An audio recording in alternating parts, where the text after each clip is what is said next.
नमस्ते दोस्तों, दुनिया वाले देख रहे हैं आप। दुनिया में एक एलीट क्लब बनाया जा रहा है। यह एलीट क्लब कथित तौर से बन रहा है क्योंकि इसकी पुष्टि नहीं हुई है। इस एलीट क्लब में कौन कौन है और भारत की क्या भूमिका होगी, इस पर तो हम आगे बात करेंगे। लेकिन दुनिया के इस एलीट क्लब को बनाने का कॉन्सेप्ट किसने दिया है, क्या आप जानते हैं? जी हां, नाम है अमेरिका। अमेरिका की तरफ से एक एलीट क्लब बनाने की तैयारी चल रही है।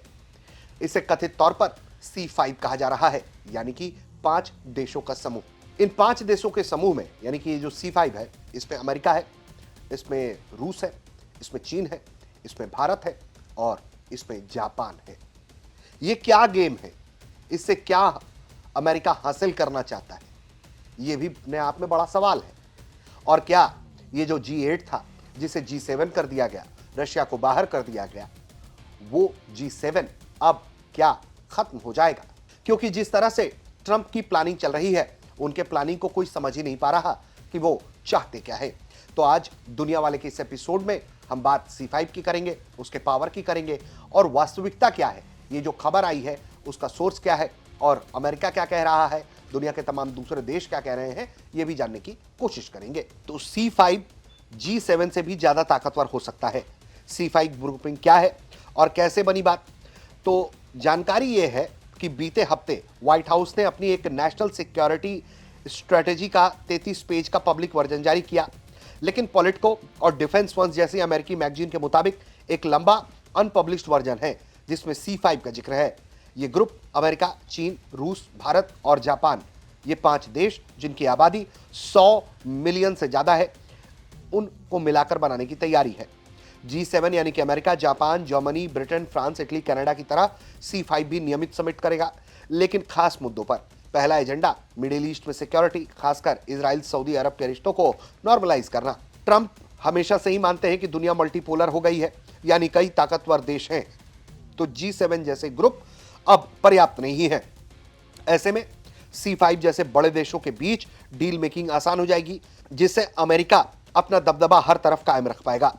ट्रंप ने हाल ही में कहा था कि रूस को G8 से निकालना सबसे बड़ी गलती थी, क्योंकि इसका एहसास रूस ने भारत और चीन के साथ अपने गठबंधन को मजबूत करके दिखा दिया।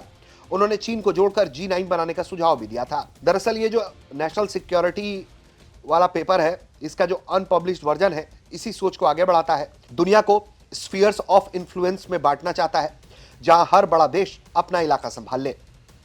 हालांकि इस पूरे मामले पर व्हाइट हाउस की तरफ से सफाई आई है। व्हाइट हाउस तो इससे मुकर गया। व्हाइट हाउस कहता है कि जी ऐसा कोई प्लान ही नहीं है। क्या कहना है?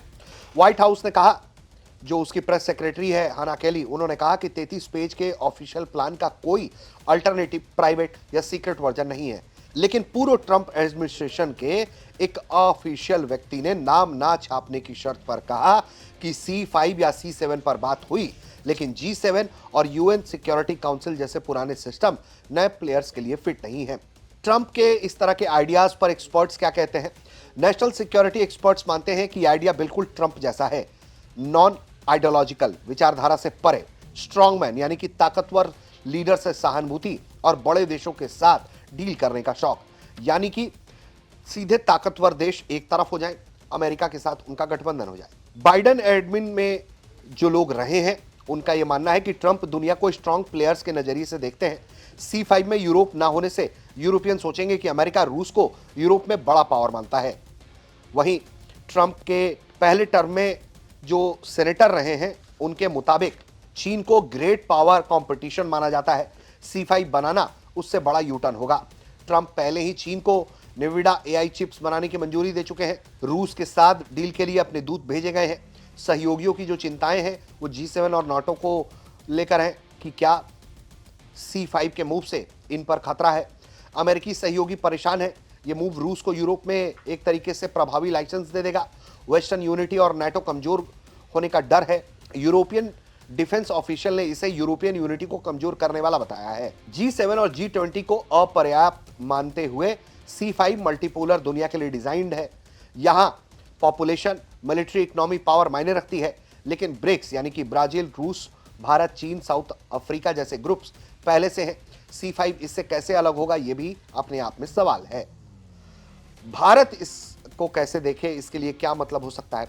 भारत के लिए यह अच्छी खबर हो सकती है क्योंकि दुनिया की सबसे ज्यादा आबादी वाले देश होने से C5 में जगह मिलेगी। इससे भारत का ग्लोबल टेबल पर मजबूत आवाज मिल सकती है, खासकर मिडिल ईस्ट, इंडो पैसिफिक मुद्दों पर। लेकिन चीन के साथ टेंशन में यह बैलेंस कैसे बनेगा, यह अपने आप में सवाल है। ट्रंप मोदी की दोस्ती को देखते हुए भारत को फायदा हो सकता है, लेकिन रूस चीन के साथ ग्रुपिंग से क्वाड पर असर पड़ेगा। सवाल यह भी है कि ट्रंप एक पल को जैसे चीन को या के जो राष्ट्रपति हैं शी जिनपिंग, उनसे फोन पर बात कर लेते हैं, रूस के राष्ट्रपति से बात कर लेते हैं। भारत को रूस से तो समस्या नहीं है, लेकिन जिस तरीके से वो दूसरी तरफ पाकिस्तान को अपनी गोद में खिला रहे हैं, चाइना के साथ अपनी दोस्ती चाहते हैं, तो ऐसे में क्या चीन को यह बर्दाश्त होगा कि भारत का प्रभुत्व बढ़े? क्या इस तरह के बैलेंसिंग फैक्टर के जरिए ट्रंप अपने तो कामयाब हो सकते हैं, लेकिन क्या इससे भारत को बहुत ज्यादा लाभ मिलेगा? ये तमाम शंका का विषय है। इसके अलावा अभी C5 महज कोरी बातचीत है, लेकिन अगर बात बन गई तो ग्लोबल ऑर्डर बदल जाएगा। G7 की जगह स्ट्रॉन्गमैन क्लब यानी कि ट्रंप का कमर्शियल डिप्लोमेसी जो है वो एक तरीके से ताकत दिखा देगी। यूरोप को मेक यूरोप ग्रेट अगेन कहकर पीछे धकेलेगा। और सबसे बड़ी बात यह है कि अगर इस तरह की चीज होती है तो इससे भारत को क्या फायदा होगा? तो अभी तात्कालिक कोई लाभ मिलता हुआ दिखता नहीं है, लेकिन हाँ, सुपर पावर भारत पहले से है। सुपर पावर की इस पूरी चौकड़ी में या 5 देशों की राउंड टेबल में बैठने से भारत का दबदबा यकीनी तौर पर दुनिया में बढ़ सकता है, भारत की भूमिका बड़ी हो सकती है।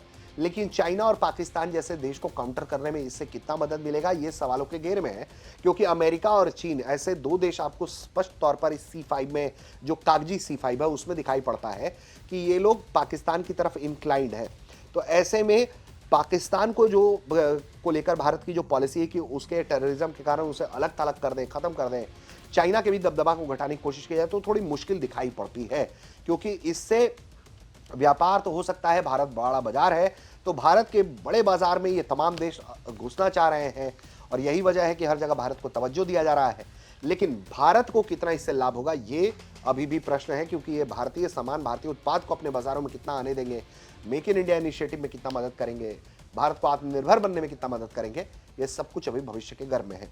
लेकिन C5 जैसी अगर कोई चीज बनती है तो ये वाकई में कितना पैनिक क्रिएट करेगी और कितना फायदा, ये तो आने वाले वक्त में पता चलेगा। अब देख रहे थे दुनिया वाले।